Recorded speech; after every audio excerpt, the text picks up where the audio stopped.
Dapat lahat ng sangay ng gobyerno dito sa Metro Manila, yung MMDA, pati na yung mga local government units, no? Dapat imbestigahan kung ano ang kanilang mga naging sins of omission or commission patungkol sa flood control. Sir, Lito, si Almar po ito. Balikan ko lang po yung tungkol po doon Yes, sa Almar. baha. Kasi nitong nakaraang mga linggo ay isa yung Metro Manila sa talagang nakaranas po ng pagbaha. Para lang po sa kaalaman ng ating mga kababayan, ano po ba yung dapat or ano po ba ang isa sa mandato ng MMDA po, sir? Kasi ang pagkakaalam po natin mga kababayan, ang MMDA is nasa traffic. Pero ang MMDA din po ay merong pondong natatanggap mula sa gobyerno para po dito sa flood control projects. Pero iba po yung naging resulta po nitong mga nagdaang araw po, sir, or linggo. Kasi nga nakaranas po ng malawakang pagbaha po dito sa Metro Manila po, sir. Opo, hindi lamang yung pondo na inilalagak sa DPWH na nabulgar na nung isang taon, yung dami ng flood control projects na substandard at ghost projects, kundi pati yung pondo na binibigay hindi lamang sa MMDA kundi sa mga congressmen ng iba't ibang distrito sa Metro Manila na dapat ay ginagamit para nga maibsan yung mga baha. Pero nakikita natin, wala ring nangyayari. Well, sige, pagbigyan natin ng konti. Halimbawa, doon sa Araneta Avenue, sa pagitan ng Caloocan at Quezon City, na dati lampas ulo ang baha, ngayon hanggang leeg na lamang. Maraming salamat po sa inyong nagawang bumaba ng konti ang baha. Pero, tingnan po ninyo yung sinabi kamakailan lang, nakita ko sa social media, yung pahayag nitong mayor ng City of Manila, si Isko Moreno Domagoso, na sinasabi niyang nilahad niya kung magkano ang natanggap na flood control na mga projects ng bawat distrito ng Maynila. Yung pong dalawa doon na pinakamalaki ang mga nakuhang flood control, yung isa ay 4 billion, yung isa ay mahigit 2 billion. Yun po yung mga kasama doon sa nakikita natin araw-araw yung kanilang pagmumukha doon sa impeachment trial. Sila po yung taga-usig, sila po yung taga kung ano-ano mga binibitiwang salita. Meron pa isang pastor diyan na naging congressman dahil sa pagmamanipula ng COMELEC. Sinasabi pa na kaya daw binabaha tayo at kaya daw nagpapadala ng ulan ang kalangitan ay dahil nga dito sa impeachment hindi ma-impeach o ma-convict si Vice President Inday Sara. Ewan ko po kung saan humuhugot ng mga ganitong pananalita itong mga defenders ng ating administrasyon at mga taga-usig ng mga Duterte.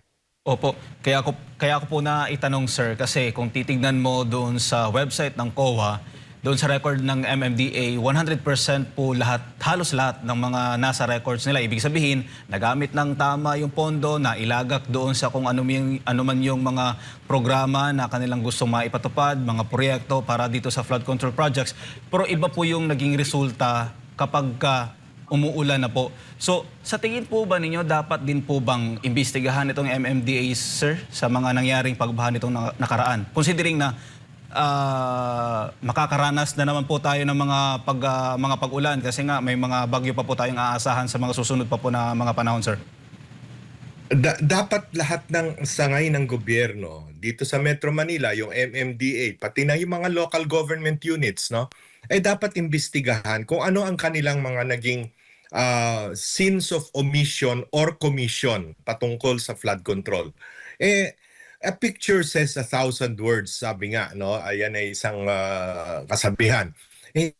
Di ba yung nakita nating basura na tumambak doon sa spillway sa Baclaran na kaharap paman din ng simbahan ng Baclaran doon sa Parañaque? Lumantad yun sa buong mundo. A sea of garbage in Manila. Yun ang lumalabas sa CNN, sa BBC, sa Al Jazeera. Malaking kahihiyan ito sapagkat at lumalabas pa, halimbawa, meron tayong writ of kalikasan patungkol sa Manila Bay. Sinabi ng Supreme Court, halos 2 dekada na nakakaraan na Kailangang lahat ng sangay ng gobyerno ay gumawa ng pamamaraan para linisin ang Manila Bay. Pero ano lumalabas? One-third of the whole world's plastic garbage dito sa Pilipinas nang gagaling. One-third. Talo pa natin ang India. Tayo ay 110 million. Ang India ay 1.5 billion. Ang kanilang garbage ay 17%. Tayo ay 34%. Saka nakakita ng ganyan, ano? Kaya there is a total breakdown of governance, no? Na nakikita natin. Maliban pa diyan, eto, Almar, ngayon lang umaga ko natanggap, no, na balita. Merong isang tao na ikinulong dahil nung 2 araw na nakakaraan, taga Paco, doon sa isang convenience store sa Paco, ay nagnakaw ng isang dilata, no? At ngayon ay nakakulong. Na kaya naman nakapagnakaw yung taong yun ay dahil gutom na ang kanyang pamilya. Dahil sa isang dilata, ngayon ay nakakulong. Ito'y dito sa Maynila, sa San Andres Bukid, no? Ganyan na kahirap ang buhay ng tao. Kaya kanina nga nung pinakita ko yung repolyo na 100 piso ang halaga na hindi naman kalakihan, no? Naisip ko, at ito'y nabanggit sa akin ng isang malaking negosyante na nagmamay-ari ng maraming mga supermarket dito sa ating bansa, na ang benta daw ng halos lahat ng pagkain, delata, pati alak, lahat ay bumagsak. At ang tumataas na lamang ang pagbenta o pagbili ng ating mga kawawang mamamayan ay instant noodles, no? Kasi yun ang lamang tiyan ng may hirap ngayon. Bigas, sa isasaing, tapos lalagyan ng instant noodles, no? Na may sabaw, may lasa, may alat, no? Yun na lang halos araw-araw na ginawa ng Panginoong Diyos. Yun na lamang halos ang kanilang lamang tiyan. Pag ganyan ang pinapakain natin, lalo na sa ating kabataan, lalaking mga morons yan. Lalaking walang ipapasok sa ulo niyang mga yan pag pumupunta sa eskwelahan. Dahil walang nourishment, walang enough nutrition na pupunta sa kanilang katawan, no? Talaga sadyang nakakaawa na ang ating kababayan. Sir, hindi po ba ito insulto sa ating mga kababayan? Kasi nitong mga nagdaan kapag umuulan, sasabihin lang ng mga kawani ng gobyerno na patuloy kaming nakamonitor, minomonitor namin yung sitwasyon.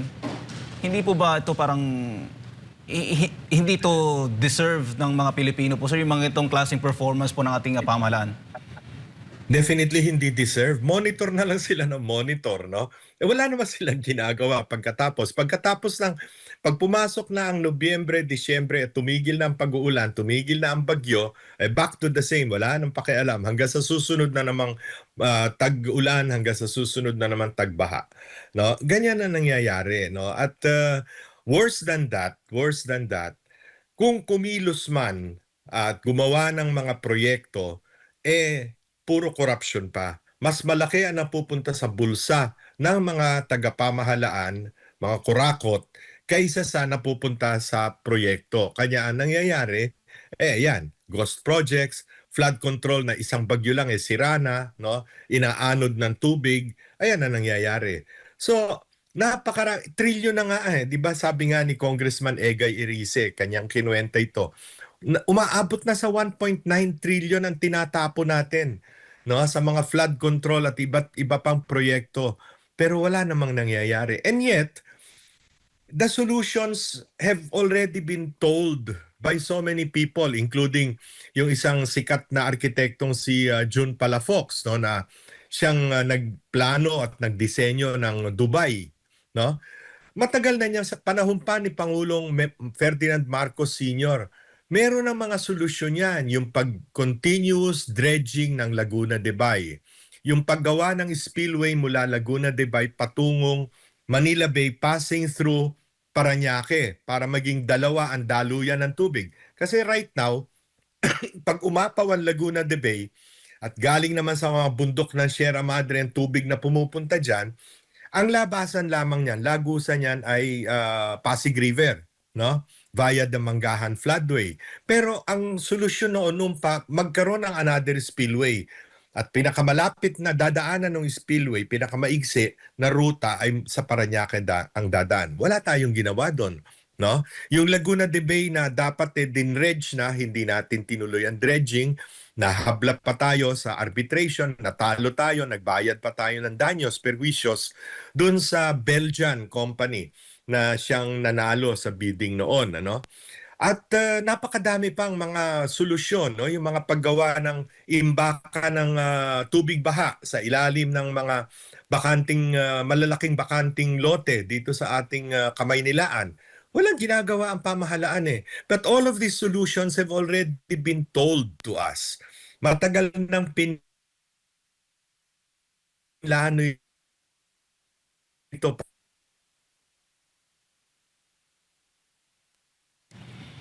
Opo. panahon pa nga ni dating Pangulong Ferdinand Marcos na ang kanyang anak, ang presidente, meron ba imbis na flood control project, diretso sa bulsa ng mga magnanakaw? Kaya ko po na itanong sir kasi may mga nasa pamahalaan na parang tila ginagamit din na kumbaga kumukuha din ng atensyon gamit itong kapag bumabaha kasi nga yung dito sa MMDA itong si Torre ay may mga pictures o post. Hindi naman masama yung post niya pero yung ganitong estilo sir na kumukuha ng simpatya, na kumukuha ng hindi ko makuha yung tamang term, pero yung may mga plano sa susunod na eleksyon kasi may mga nagsasabi na tatakbo daw itong senador kaya nga umeepal kapag may mga ganitong sitwasyon po sir. Ano po masasabi po ninyo Yun doon na nga, umeepal. Opo. Talagang balita ko sa mga sources ko talagang may balak na tumakbo sa mas mataas na tanggapan katulad ng Senado. Pareho rin nung nakita nyo sa Pampanga ba yun na nagpunta si Secretary Vince Dizon dahil trabaho naman niya yan, DPWH siya, nagpunta kasama si bagong Cabinet Secretary Benhur Abalos. Hindi naman trabaho ng Cabinet Secretary yun, pero ando doon at nagkokomento rin tungkol sa baha. No? Yan ang mga taong alam natin na may mga balak na tumakbo sa posisyon na naman sa darating na halalan. Kaya puro politika ang inaatupag ng ating pamahalaan at ang mga galamay ng ating pamahalaan. Hindi iniisip yung kasalukuyang paghihirap ng taong bayan. O ito, pumatak na naman, lumakas na naman ang ulan dito sa amin. Ano? Ewan ko dyan sa inyo sa Makati. Pero ganyan no? At alam naman nating taon-taon, tayo ay dinadaluyan ng 20 hanggang 21 bagyo. Alam natin yan Maliit pa tayong mga bata, yan ang ating geographical curse, wika nga, no? Talagang daluyan tayo ng mga baha at daluyan tayo ng bagyo. Ano ginagawa natin, no? Opo. Sir, panghuli na lang siguro dito sa issue ng baha, sir. Kapag umuulan, laging sinasabi ng ilan sa nasa pamahalaan, lalong-lalo na yung Pangulo, ay sinisisi yung ulan. Kaya nga bumaha daw kasi umulan. Ito po bang statement na to ng Pangulo po, sir, at ng ibang mga nasa pamahalaan, itong mga politiko na sinisisi yung ulan kasi nga sinisisi yung ulan sa pagbaha. Ito po ba yung indikasyon o ito na po yung patunay na sa sinasabi noon ni former President Rodrigo Duterte na isang weak leader po si BBM, sir? Malinaw naman yan Hindi na natin kailangang ulit-ulitin yan. Noong pa sinabi na ni Pangulong Duterte at pagkakamali din ng kanyang anak na si Vice President Inday Sara at marami naman sa atin ang mga na loko, wika nga, no? Na naniwala na posibleng gumanda ang buhay ng tao pag nagsama si Vice President Inday Sara na siya naman talagang nagpapanalo kay Pangulong BBM. Pero tingnan mo na lang yung nangyari nung nakaraang linggo. Halos buong linggo walang klase at walang trabaho. No? Hindi kasi dahil nga sa baha. Pareho nung anak ko, galit na galit nung isang linggo kasi yung apo ko, yung anak niya, na dapat ay nagpumapasok sa eskwelahan, kung minsan dinala na sa eskwelahan pagdating doon walang klase, no? Ang mahal-mahal ng tuition na binabayad mo kung ikaw ay middle class, ang klase, anong dunong ang papasok sa ating mga kabataan kung ganyan ang ganyan? Yung trabaho na natitigil, binibili yung kawawang mga ano na naglalakad sa baha pagkatapos walang masakyan dahil din sa baha, hindi nakapasok sa trabaho, walang sweldo, no? The physical and economic cost of flooding, brought about by rains, no, is such it's such a monumental problem, no? The impact on the economy is so much, no? Kaya pati presyo nga ng mga gulay at lahat ng pangunahing bilihin nagsisipagtaasan. May solusyon naman gaya nga nasabi ko kanina, maraming solusyon na nailahad na sa atin. Bakit hindi ginagawa? Bakit ngayon lang, na dito nga sa bagong project, sa bagong budget nila na 7.2 trillion, ay nagkaroon na naman ng flood control. Meron na namang ipapasok sa flood control na 107.4 billion na flood control projects. Sa National Expenditure Program pa lang yan. Pagdating yan sa Kongreso, dadagdagan na naman sigurado yan ng mga dorobo dun sa ating lehislatura, no? Para kumita na naman sila dahil eleksyon na sa susunod na 2028. Opo. Sir, last na lang on my part, doon po